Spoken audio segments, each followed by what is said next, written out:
soy Iris, bienvenidos a mi canal. El día de hoy les traigo un video donde les voy a hablar de 3 autoras que forman parte de mi dinámica República de Autoras y las 3 son cuentistas, entonces este video es puras cuentistas mexicanas.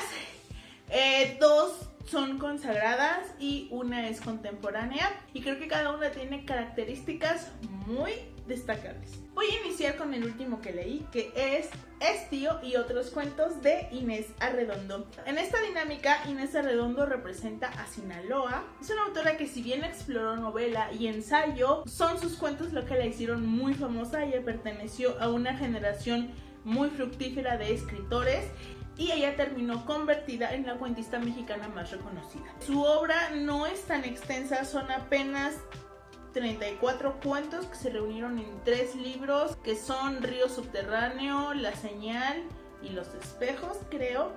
Aunque, bueno, yo leí otra antología que es Estío y otros cuentos. Sus cuentos están centrados en las relaciones familiares y personales y cuestiona un poco estos roles tradicionales y creo que también les da una vuelta de tuerca a las relaciones familiares. Por ejemplo, en Estío y en Wanda, aunque bueno, creo que en Estío es más explícito que en el otro es mi percepción, aborda el incesto y creo que sus cuentos son asombrosos, cómo logra presentarte estos personajes y estas situaciones que están viviendo. Nunca dice que los cuentos están ambientados en Sinaloa, pero creo que hay algunos elementos que nos llevan a pensar en ello, sobre todo el calor.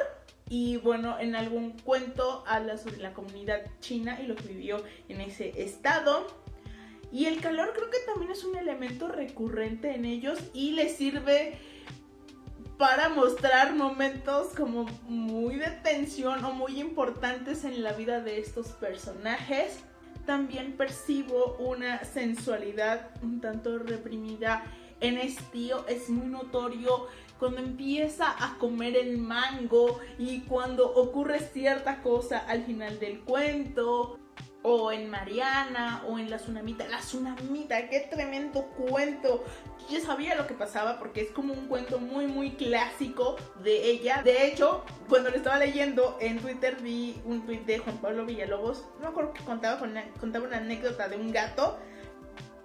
Y alguien le dijo, oh, creo que hay un cuento sobre eso, creo que de Fuentes, que habla sobre una joven que se casa y no sé qué, y hace referencia al cuento, y yo así como de, no, es La Tsunamita de Inés Arredondo. Fue muy oportuno que lo hubiera leído porque sí, tuve que decir que esto era obra de esta autora para que no se lo adjudicaran a Fuentes. Yo ya sabía de qué trataba porque es un cuento muy clásico y aún así me la pasé haciendo corajes durante las 10 páginas que tiene, porque maldito Apolonio, hijo de...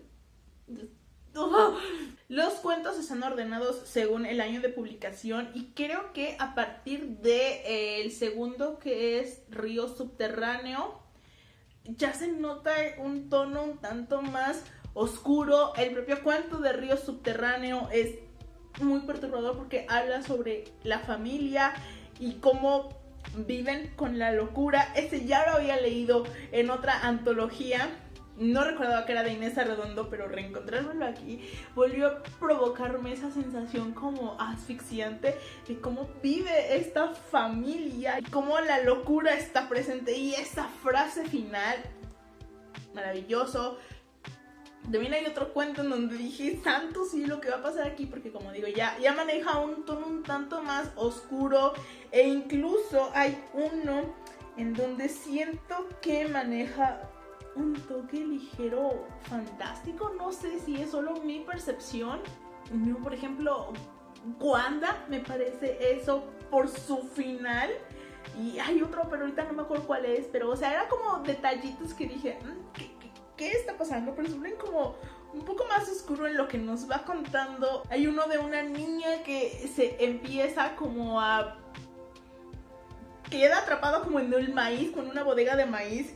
Y sí me transmitió esa sensación como asfixiante de una niña sumiéndose y atrapada entre los granos del maíz. Y también algo está pasando con su hermano. Y... ay no, o sea, Son unos cuentos maravillosos de Inés Arredondo. Creo que si tuviera que hablar de mis favoritos diría que Estío, La Tsunamita, El Río Subterráneo, Híjole, Wanda me gustó, pero me gustó más al final que todo en general. Mariana, ese final me quedé así como de, ¿qué está pasando? ¿Qué acabo de leer? Era muy desconcertante lo que dice el personaje. La siguiente autora que leí es Nora de la Cruz, que ella es originaria del Estado de México y por ende está representando a mi estado. Ella es autora y editora, ha coordinado un libro que se llama Bidi Bidi Bam Bam sobre Selena, que son como distintos relatos relacionados con la reina del Tex-Mex. Y este es su primer libro de cuentos, Orillas. El punto que une todos estos cuentos son las carreteras, las orillas, los viajes. Es lo que tienen en común los personajes de estos cuentos, que nos muestran a personajes pues viviendo en las afueras y enfrentándose a situaciones complejas.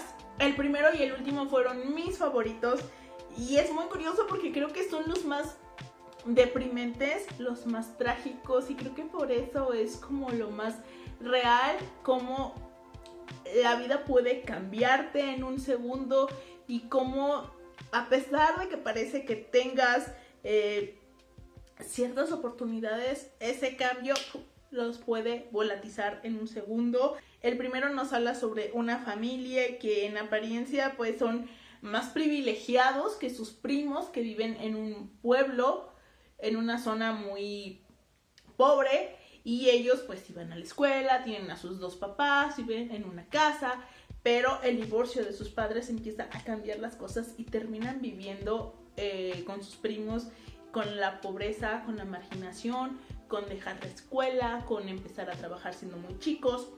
El último también toca un poco ese tema y el cómo una vida puede volverse gris y deprimente. O sea, fueron como los que más me gustaron. Hay otros un poco más, tal vez inocente, como el de una niña que recuerda a su papá que se iba de espía a Cuba, o una niña que recuerda un viaje a Veracruz con su familia y la tensión que hay entre sus padres, pero que ella no termina de entender.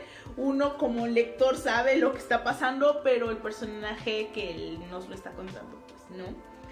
Logra envolverte muy bien en estas situaciones y, como dije, para mí los que más me gustaron fue el primero y el último.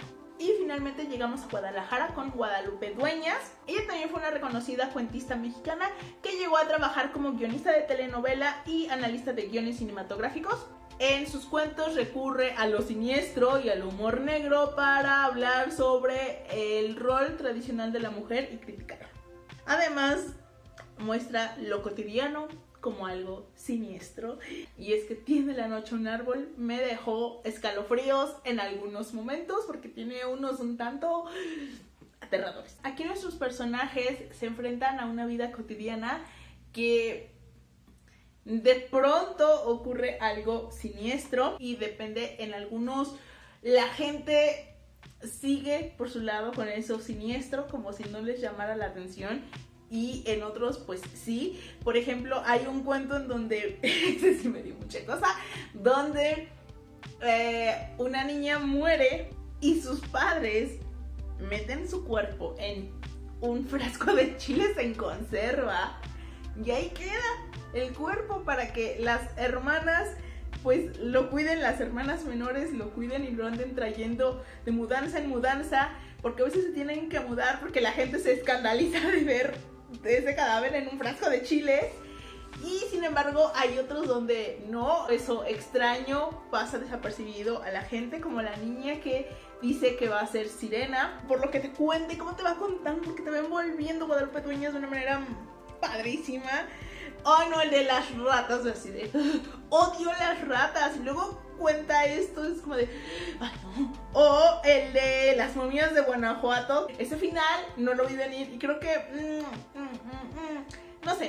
no me termina de convencer ese final de ese cuento, pero el cómo lo fue contando, el cómo lo fue desarrollando, el de la señora que le muerde los cachetes al niño, como que no esperé que se fuera por ese lado. Yo pensé que iba a terminar algo más a lo Hannibal Lecter y no con ese final, pero el desarrollo también fue como de estremecedor.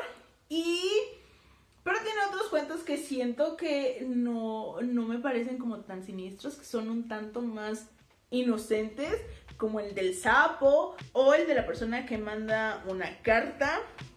No me parecieron como tan aterradores, sentí que eran como los más leves e inocentes de este libro, pero aún así hay una homogeneidad en todos ellos y se disfrutan.